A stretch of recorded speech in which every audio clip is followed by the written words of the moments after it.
हरिउम्र प्रिय कन्या राशि के साथियों, पोह अमावस्या पर होगी सुखों की बरसात, शत्रु रगड़ेंगे नाक। चलिए जानते हैं कैसे। आपका हार्दिक अभिनंदन आपके ज्ञान दर्शन यूट्यूब चैनल में। देखिए 19 दिसंबर 2025 की तारीख बहुत अहम होने वाली है, क्योंकि ये सिर्फ एक तारीख नहीं, ये साल 2025 की अंतिम अमावस्या है, पोह अमावस्या, जिसका हिंदू धर्म में खास महत्व है। इस दिन कन्या राशि के जातकों के लिए ग्रहों का गोचर चौथे भाव सुख भाव में हो रहा है। स्पेशली अमावस्या तिथि चंद्रमा को जो है यहाँ पर दिखाती है। चंद्रमा सूर्य मंगल की युति आपके पारिवारिक जीवन और मानसिक स्थिति पर गहरा प्रभाव डालेगी। देखिए अमावस्या स्थिति के जो देव होते हैं वो विशेष रूप से भगवान विष्णु, माँ लक्ष्मी और महादेव होते हैं। और इस दिन चंद्रमा की स्थिति से मंगल के साथ युति से धन लक्ष्मी राजयोग भी बन रहा है। कन्या राशि के जातकों के लिए इस दिन घटित होने वाली 20 संभावित घटनाएं। देखिए चंद्रमा जो है हमारा मन और शरीर का कारक है। चंद्रमा की स्थिति से ही हमारे दैनिक जीवन में होने वाली उठा पटक और बड़े बदलाव को हम देखते हैं। तो कन्या राशि पूरा प्रेडिक्शन आपकी चंद्र राशि पर आधारित है। अब बात कर लेते हैं उन 20 विचित्र बातों की जो इस अमावस्या पर हो सकती हैं।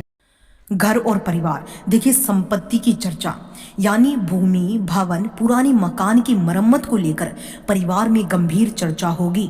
माता का स्वास्थ्य, आपकी माता की सेहत में कुछ उतार चढ़ाव आ सकता है, उन्हें विशेष ध्यान देने की आवश्यकता है। पारिवारिक कलह, मंगल के प्रभाव से घर के सदस्यों के बीच कुछ वैचारिक मतभेद होंगे, लेकिन आप संभाल लेंगे।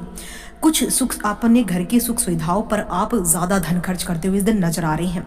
अब बात करते हैं करियर और व्यापार की। तो कार्य क्षेत्र में दबाव, चतुर्थ भाव की अमावस्या दसम भाव करियर पर दृष्टि डालती है, जिससे काम का बोझ आपको महसूस होगा। यानी देखिए चतुर्थ भाव में चंद्रमा जब अमावस्या लगती है, पोह अमावस्या, तो हमारे कर्म भाव को प्रभावित कर दृष्टि डालती है। इसकी वजह से काम का स्ट्रेस आज के दिन आप पर बढ़ सकता है। घर से काम, कई जातक इस दिन ऑफिस जाने के बजाय घर से काम करने को प्राथमिकता देंगे। नया वाहन खरीदने की योजना बना रहे हैं तो इस दिन बातचीत आगे बढ़ सकती है। सहकर्मियों से दूरी, आप कार्यस्थल पर खुद को थोड़ा अकेला या फिर कटा हुआ महसूस भी कर सकते हैं, क्योंकि देखिए चंद्रमा जो है अमावस्या के दिन घटता बढ़ता रहता है, उसी प्रकार से हमारे मन की दशा घटती बढ़ती रहती है पूरा दिन।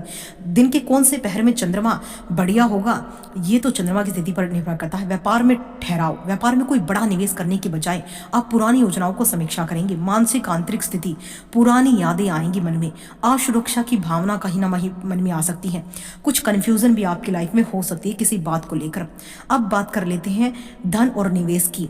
बैंक बैलेंस की चिंता, यानी बचत कम होने और खर्च बढ़ने से मानसिक तनाव हो सकता है। ये चंद्रमा की ही स्थिति है, लेकिन चंद्रमा हर 2.5 दिन में अपनी स्थिति को बदल लेता है। रुका हुआ धन, किसी को उधार दिया हुआ पैसा वापस मिलने की हल्की उम्मीद जागेगी। गुप्त धन की प्राप्ति, यानी चंद्र इस दिन अमावस्या पर आपको गुप्त धन की प्राप्ति कराएंगे, लेकिन इन साधनों से ध्यान से सुनिए, बीमा या किसी पॉलिसी से धन लाभ के संकेत बन रहे हैं।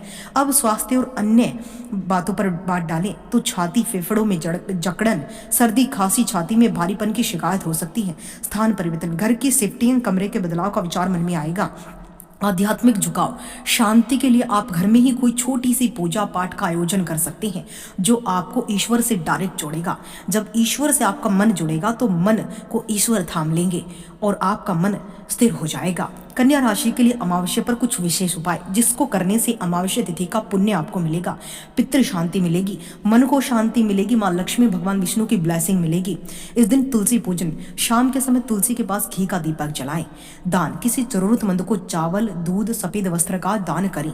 साथ ही इस दिन आपको दुर्गा मंत्र का जाप करना है। ओम धूम दुर्गाय नमः या फिर ओम नमः शिवाय मंत्र का आपको सुबह और शाम को जरूर जाप करना है। इसके अलावा सुबह के वक्त आपको शिवालय में जाकर एक लोटा जल अर्पित करना है, जिसमें गंगा जल, निर्मल जल और थोड़ा कच्चा दूध डाल लीजिए और उसमें गुलाब की कुछ पंखुड़ियाँ, और उससे ओम नमः शिवाय करते हुए जाप करें। पीपल के वृक्ष में शाम के वक्त एक चहुमुखी आटे का दीपक जलाना है। साथ ही प्रसाद स्वरूप घर में कोई सफेद मिठाई का भोग माँ लक्ष्मी को लगाकर पूरे कुटुंब में वितरित कीजिए। और साथ ही आज के दिन अपनी माता के चरण कच्चे दूध, गुलाब की पंखुड़ियां डालकर उस पानी से धोने से आपको बड़ा लाभ मिलेगा। इस दिन वाहन चलाते समय थोड़ा सतर्क रहे और घर के बड़ों से बहस करने से बचे। ये दिन आपके लिए भाग्यशाली बना रहेगा।